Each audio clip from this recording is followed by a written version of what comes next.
السلام علیکم ناظرین، آپ دیکھ رہے ہیں میرا یوٹیوب چینل اور میں ہوں محمد عثمان۔ ناظرین، آج کی اس ویڈیو میں ہم آپ کو پاکستان کے عدالتی نظام کے بارے میں بتائیں گے۔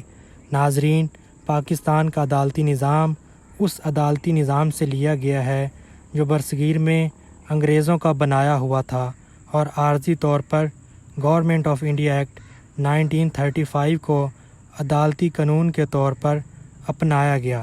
بعد میں اس میں قانونی اور عدالتی تبدیلیاں کر کے اختیار کر لیا گیا۔ سپریم کورٹ پاکستان کے عدالتی نظام میں اعلیٰ ترین درجے کی آخری ثالثی عدالت ہے جو تمام قانونی معاملات کو دیکھتی ہے۔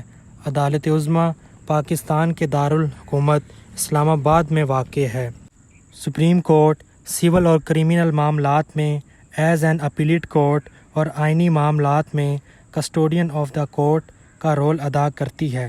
اس کا مطلب ہے پاکستان میں ہونے والے تمام مقدمات، چاہے وہ سول نوعیت کے ہوں چاہے کریمنل نوعیت کے، جو سپریم کورٹ آف پاکستان تک جاتے ہیں اور سپریم کورٹ کا فیصلہ پاکستان کی تمام عدالتوں کے لیے بائنڈنگ ہوتا ہے اور تمام عدالتوں کے لیے ماننا ضروری ہوتا ہے۔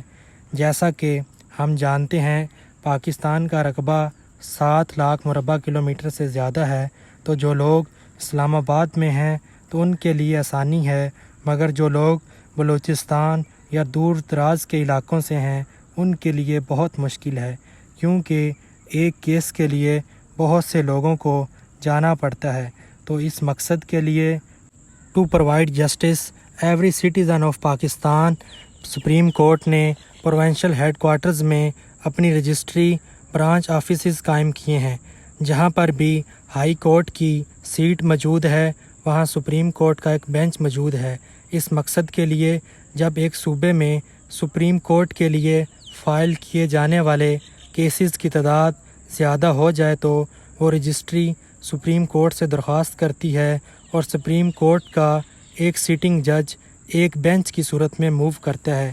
یہ بینچ ایک یا ایک سے زیادہ ججز پر مشتمل ہو سکتا ہے، تو وہ جج قائم مقام سے رجسٹری میں فائل مختلف کیسز کو نمٹاتا ہے، تو وہاں جو بھی فیصلہ ہوگا اس کو سپریم کورٹ کا ہی فیصلہ مانا جائے گا اور اس کی دوبارہ اپیل سپریم کورٹ میں دائر نہیں ہو سکے گی۔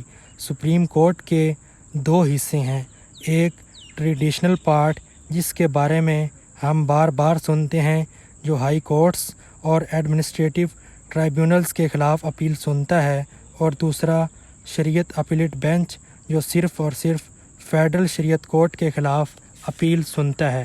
فیڈرل شریعت کورٹ جتنے بھی شرعی معاملات ہیں ان کو سنتا ہے اور حدود کیسز کے خلاف اپیل سنتا ہے۔ اب سوال یہ ہے، حدود کیسز کا ٹرائل کہاں چلے گا؟ ہمارے ملک میں تمام سیشن کورٹس حدود کے جو کیسز ہیں ان کے لیے as a trial court act کرتے ہیں۔ Forums entertaining criminal cases under حدود۔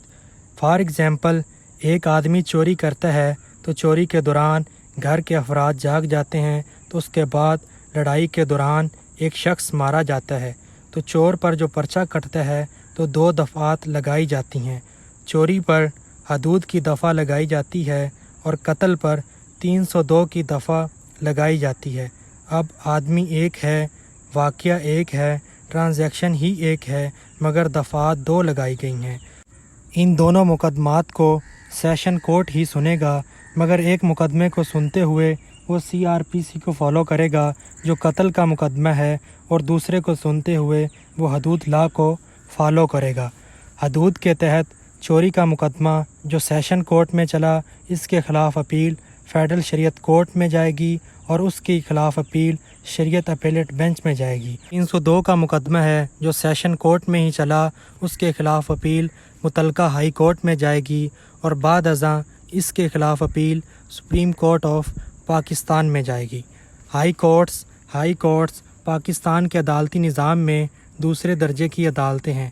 پاکستان کے چاروں صوبوں میں ایک ایک عدالت عالیہ موجود ہے۔ پاکستان کے دارالحکومت اسلام آباد میں بھی ایک ہائی کورٹ موجود ہے۔ ہائی کورٹ ایک ایسی عدالت ہوتی ہے جس میں اس صوبے کے فوجداری اور دیوانی مقدمات کی اپیلوں کو سنا جاتا ہے۔ اب سوال یہ ہے، chief court of G B کا کانسٹیٹیوشنل سٹیٹس کیا ہے؟ G B administrative unit of Pakistan ہے جو ابھی تک کانسٹیٹیوشنل پروونس نہیں بنا۔ ایز پر کانسٹیٹیوشن اس کو کاؤنٹ نہیں کریں گے۔ سپریم کورٹ کی طرح ہائی کورٹ نے بھی مختلف ڈویژنز میں اپنے بینچز بنائے ہیں تاکہ لوگوں کو انصاف کی فراہمی یقینی بنائی جا سکے۔ سپریم کورٹ کی طرح ہائی کورٹ کے ججز ان بینچز میں جاتے ہیں اور لوگوں کے مقدمات سنتے ہیں۔ لاہور ہائی کورٹ کو دیکھیں تو اس کے بینچز پنڈی، ملتان اور بہاولپور میں نظر آئیں گے۔ سپریم کورٹ کی طرح ہائی کورٹس نے بھی مختلف ڈویژنز میں اپنی رجسٹری برانچ آفیسز قائم کر رکھے ہیں جو لوگوں کے مقدمات کو سنتے ہیں۔ ان رجسٹری برانچ آفیسز میں ہائی کورٹ کا جج پرماننٹ نہیں بیٹھتا۔ جب ضرورت محسوس ہوتی ہے، مقدمات درج ہوتے ہیں تو ہائی کورٹ سے ایک بینچ موو کرتا ہے جو اس رجسٹری میں آ کے مقدمات کو سنتا ہے۔ ناظرین، اس ویڈیو کا دوسرا حصہ لوور کورٹس کے بارے میں انشاءاللہ بہت جلد اپلوڈ کیا جائے گا۔ اگر آپ کو ہماری آج کی یہ ویڈیو اچھی لگی تو اس کو لائک کریں، شیئر کریں اور چینل کو سبسکرائب کریں۔